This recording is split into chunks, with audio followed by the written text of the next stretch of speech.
Citoyennes, citoyens, chers amis, chers camarades. À l'été 1793, le député de la Convention nationale Robespierre, avocat d'Arras qui a déjà acquis une forte réputation de défenseur des sans-culottes depuis le déclenchement de la Révolution, est au zénith de son influence politique, suscitant l'admiration de Jean Jaurès, qui écrit dans son Histoire socialiste de la Révolution: ici, sous le soleil de juin 93, qui échauffe votre âpre bataille, je suis avec Robespierre. Et c'est à côté de lui que je vais m'asseoir aux Jacobins. Oui, je suis avec lui, parce qu'il a à ce moment toute l'ampleur de la Révolution. 230 ans après son accession au pouvoir, l'incorruptible, déjà surnommé ainsi de son vivant du fait de sa probité et de son intégrité morale et politique, est désormais l'une des figures les plus honnies de l'histoire. Au point que la prétendue revue Histoire française vient de publier, au printemps 2023, un numéro intitulé « Les salauds de l'histoire », mettant sur le même plan Robespierre et Staline d'une part, et d'autre part Joseph Darnan, chef de la milice collaboratrice pendant la Deuxième Guerre mondiale, et Adolf Hitler. Jaurès aurait-il donc soutenu un salaud de l'histoire, ou ne faut-il pas y voir le résultat de 230 ans de propagande anti-robespierriste primaire acharnée? Car de son vivant, Robespierre était déjà accusé par ses adversaires les plus déterminés d'être un tyran, responsable de la prétendue terreur, système de la terreur qui n'a d'ailleurs jamais existé, en tant que système organisé, comme l'ont bien démontré de nombreux historiens comme Jean-Clément Martin. Un Robespierre assoiffé de sang, tombant du couteau de la guillotine. Bref, la légende noire est en marche, au point de rendre Robespierre responsable d'un pseudo-génocide qui aurait eu lieu en Vendée, alors même que Robespierre combattait avec force les massacres perpétrés sur ordre des représentants en mission, au cours d'une guerre que Robespierre n'avait d'ailleurs pas voulu. Et de toute façon, il n'y a pas eu de génocide en Vendée, sauf dans le cerveau fumeux de l'extrême droite. Et, de manière générale, les sans-culottes et les montagnards de l'époque ne se trompent pas lorsque la Convention nationale, équivalent d'ailleurs de l'Assemblée nationale de l'époque, élit Robespierre, qui a déjà refusé à plusieurs reprises d'intégrer le comité de salut public, eh bien, l'élit finalement comme l'un des 12 membres de ce même comité de salut public le 27 juillet 1793. Il en restera membre une année précise, une année entière, avant d'être renversé par la conjuration du 9 Thermidor en deux le 27 juillet 1794, puis d'être exécuté le lendemain sans procès. Sans procès parce qu'on retrouve parfois ce genre d'ânerie dans des manuels scolaires. Cela n'aura pas empêché Robespierre de marquer considérablement l'histoire de la Révolution et de la France, aussi bien avant le 27 juillet 1793 que pendant son année au sein du comité de salut public, avec toujours le même objectif, la construction de la vertu et du bonheur commun au service des classes populaires et de la souveraineté nationale, et de manière générale au service de tous les citoyens, sauf bien sûr des aristocrates, vous vous en doutez. Avant même le déclenchement de la Révolution, Robespierre se fait connaître par son adresse à la nation artésienne de 1788. Texte ô combien visionnaire et qui fait écho avec notre situation contemporaine.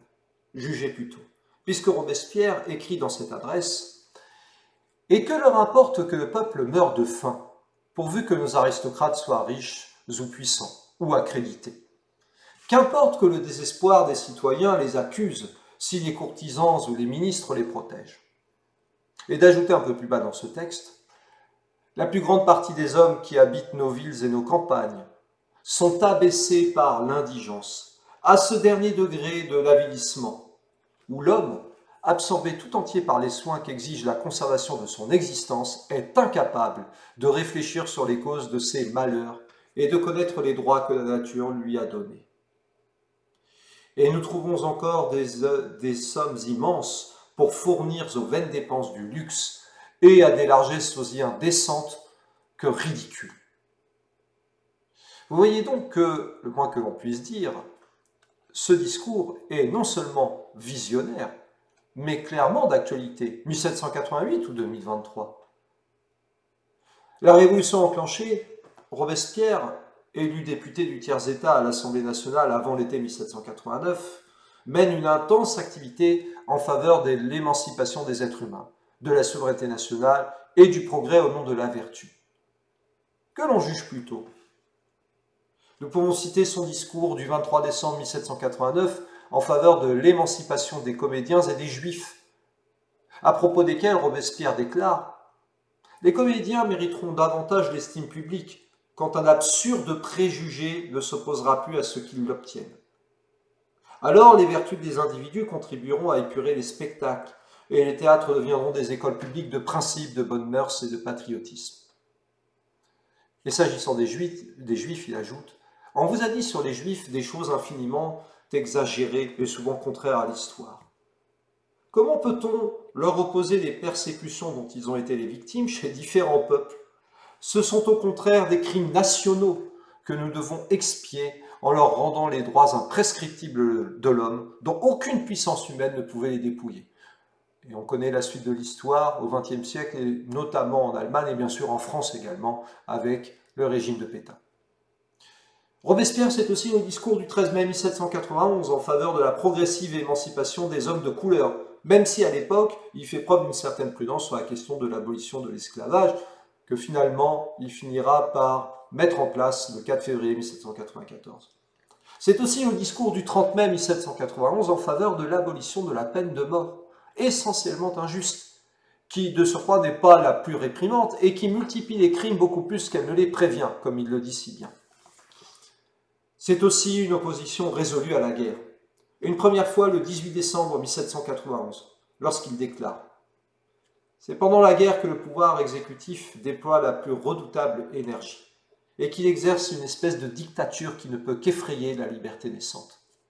C'est pendant la guerre que le peuple oublie les délibérations qui intéressent essentiellement ses droits civils et politiques, pour ne s'occuper que des événements extérieurs. » Et d'ajouter, par ailleurs, dans son célèbre discours du 2 janvier 1792, vous connaissez la formule probablement, la plus extravagante idée qui puisse naître dans la tête d'un politique est de croire qu'il suffise à un peuple d'entrer à main armée chez un autre peuple pour lui faire adopter ses lois et sa constitution. Personne n'aime les missionnaires armés. Et le premier conseil que donnent la nature et la prudence, c'est de les repousser comme des ennemis. Mais beaucoup moins connu, et peut-être l'un de son discours le plus important, c'est celui du 5 avril 1791, contre le décret dit du marque d'argent, où Robespierre déclare notamment « La nation est-elle souveraine quand le plus grand nombre des individus qui la composent est dépouillé des droits politiques qui constituent la souveraineté? Non. Et cependant, vous venez de voir que ces mêmes décrets les ravissent à la plus grande partie des Français. Que serait donc votre déclaration des droits si ces décrets pouvaient subsister? Des décrets qui en fait imposaient le suffrage censitaire et dépouillaient l'immense majorité des citoyens de droits. Bien, que serait donc votre déclaration des droits si ces décrets pouvaient subsister? Une vaine formule. Que serait la nation? Esclave. Car la liberté consiste à obéir aux lois qu'on s'est données, et la servitude à être contraint de se soumettre à une volonté étrangère. Que serait votre constitution? Une véritable aristocratie. Car l'aristocratie est l'état où une partie des citoyens est souveraine et le reste est sujet. Et quelle aristocratie? La plus insupportable de toutes, celle des riches, qui ne voient pas le rapport avec notre situation actuelle. Dès lors, Robespierre devient forcément la cible favorite de la haine des aristocrates nostalgiques de l'Ancien Régime, des bourgeois corrompus avides de s'enrichir sur le dos des colonies, des paysans et du petit prolétariat urbain, ainsi que des prétendus révolutionnaires, bourgeois d'ailleurs, prêts à stopper la révolution une fois leurs droits assurés. Mais les trahisons de Louis XVI, profondément hostiles à la Révolution, et l'attitude dite modérée des Girondins, qui ont quand même plongé le pays dans la guerre, des Girondins chers à Michel Onfray, l'un des principaux pourfendeurs mensongers de Robespierre, eh bien, tout ceci favorise l'ascension de ce dernier, qui, après avoir voté en faveur de la mort de Louis XVI, en précisant que Louis doit mourir parce qu'il faut que la patrie vive, eh bien, Robespierre va jouer un rôle déterminant en faveur de la souveraineté nationale et de l'émancipation des citoyens et des travailleurs de manière, d'ailleurs, des classes populaires. Le 10 mai 1793, il expose la pensée jacobine sur le gouvernement, qui, vous allez le voir, est très différente de tous les schémas, de toutes les idioties qui sont habituellement véhiculées. Fuyez la manie ancienne des gouvernements de vouloir trop gouverner. Laissez aux individus, laissez aux familles le droit de faire ce qui ne nuit point à autrui. Laissez aux communes le droit de régler elles-mêmes leurs propres affaires en tout ce qui ne tient pas essentiellement à l'administration générale de la République. En un mot, rendez à la liberté individuelle tout ce qui n'appartient pas naturellement à l'autorité publique, et vous aurez laissé d'autant moins de prise à l'ambition et à l'arbitraire. Vous voyez donc que nous sommes bien loin des prétentions à la tyrannie, au pouvoir absolu ou au centralisme napoléonien, pour un défenseur pourtant acharné de la République une et indivisible. Robespierre, en ce printemps 1793, et même en cet été 1793, puisque nous y arrivons, c'est aussi le principal contributeur de la Déclaration des droits de l'homme et du citoyen du 24 juin 1793, totalement méconnu, et pour cause, que l'on juge par certains de ces 35 articles adoptés par la Convention nationale. Article 1er, le but de la société est le bonheur commun. Le gouvernement est institué pour garantir à l'homme la jouissance de ses droits naturels et imprescriptibles. Article 2. Ces droits sont l'égalité, la liberté, la sûreté, la propriété. Et vous remarquerez que l'égalité figure en tête de cet article 2. Article 16. Le droit de propriété est celui qui appartient à tout citoyen de jouir et de disposer à son gré de ses biens, de ses revenus, du fruit de son travail et de son industrie. Vous remarquerez que cela ne concerne donc pas les moyens de production. Article 18. Tout homme peut engager ses services, son temps, mais il ne peut se vendre ni être vendu. Sa personne n'est pas une propriété aliénable. La loi ne reconnaît point de domesticité. Il ne peut exister qu'un engagement de soins et de reconnaissance entre l'homme qui travaille et celui qui l'emploie. Article 21. Les secours publics sont une dette sacrée. La société doit la subsistance aux citoyens malheureux, soit en leur procurant du travail, le droit au travail en quelque sorte, soit en assurant les moyens d'exister à ceux qui sont hors d'état de travailler. La sécurité sociale avant l'heure, d'un certain point de vue. Article 22. L'instruction est le besoin de tous. La société doit favoriser de tout son pouvoir les progrès de la raison publique et mettre l'instruction à la portée de tous les citoyens. Article 23. La garantie sociale consiste dans l'action de tous pour assurer à chacun la jouissance et la conservation de ses droits. Cette garantie repose sur la souveraineté nationale. Article 25. La souveraineté réside dans le peuple. Elle est une et indivisible, imprescriptible et inaliénable. Article 28. Un peuple a toujours le droit de revoir, de réformer et de changer sa constitution. Une génération ne peut assujettir à ses lois les générations futures. Et comment ne pas citer le redoutable et célèbre article 35 ? Quand le gouvernement viole les droits du peuple, l'insurrection est, pour le peuple et pour chaque portion du peuple, le plus sacré des droits et le plus indispensable des devoirs. Qui ne voit pas que tous ces articles sont furieusement d'actualité ? Qui ne voit pas que tous ces articles sont violés allègrement par l'oligarchie euro-atlantique de France, qui soumet la souveraineté populaire et l'indépendance nationale au bon vouloir du MEDEF, de l'UE du capital, de l'OTAN et des institutions de la mondialisation capitaliste, FMI, OMC, Banque mondiale. Qui ne voit pas que depuis plus de 4 décennies, tous ces articles sont balayés par les eurogouvernements de droite et dits de gauche, au nom de la sacro-sainte construction européenne et de la mondialisation capitaliste prétendument heureuse. Qui ne voit pas que la haine vouée à Robespierre, de l'extrême droite réactionnaire et fasciste, à la soi-disant gauche contre-révolutionnaire, ça concerne notamment les pseudo-socialistes et écologistes, mais il ne faut pas oublier également que certains gauchistes assimilent Robespierre à un guillotineur fou.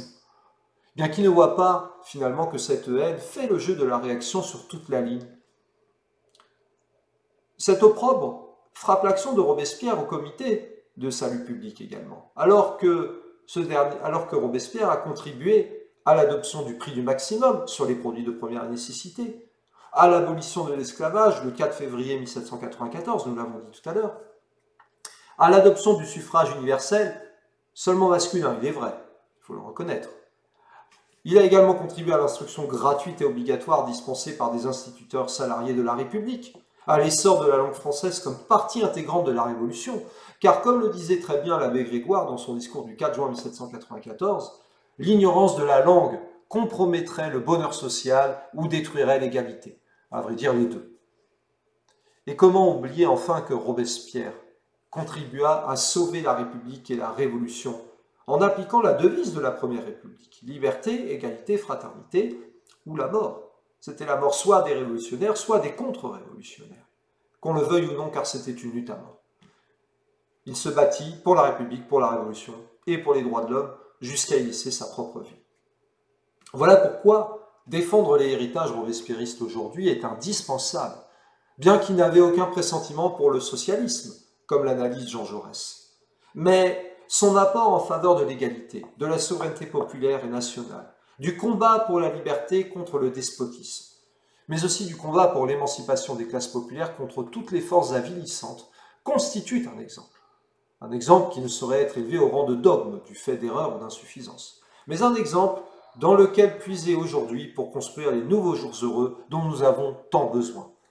Ce n'est d'ailleurs pas un hasard si l'historien Albert Mathiez précise dans son article « Babeuf et Robespierre » en date du printemps 1917, les premiers socialistes français qui aient formé un parti, les Égaux, que nous appelons maintenant du nom de leur chef, les babouvistes, ont professé pour Robespierre un culte véritable. Ce n'est d'ailleurs toujours pas un hasard si Jaurès se montre si admiratif vis-à-vis de Robespierre, si Lénine a beaucoup puisé dans l'action de l'incorruptible, et si Maurice Thorez, le secrétaire général du Parti communiste français, déclare devant le comité central le 19 mai 1939 « Ce que nous avons adopté des Jacobins de 1793 n'est pas seulement la foi inébranlable et passionnée en la Révolution, mais également la vertu et de l'honnêteté pour laquelle Robespierre fut appelé l'incorruptible. » Et Maurice Thorez ajoutait pour son époque, ce qui est encore valable à vrai dire pour nous aujourd'hui, en cette période où tout le monde est corruptible, il n'y a qu'un seul parti qui est resté intègre, notre parti communiste. Eh bien nous, militants franchement communistes du pôle de renaissance communiste en France, en disons autant aujourd'hui, au regard de la dissolution accélérée de la France et de la République laïque une et indivisible dans l'ordre euro-atlantique, mais aussi au regard de l'eurodémantèlement des conquêtes sociales, des services publics, des libertés démocratiques, du produire en France, et même de la paix civile et extérieure, que même des forces dites de gauche cautionnent, en adhérant totalement à l'UE-OTAN, comme l'a montré l'adoption de l'infâme résolution du 30 novembre 2022 par les groupes parlementaires PS, Europe Écologie Les Verts et PCF, Fabien Roussel en tête.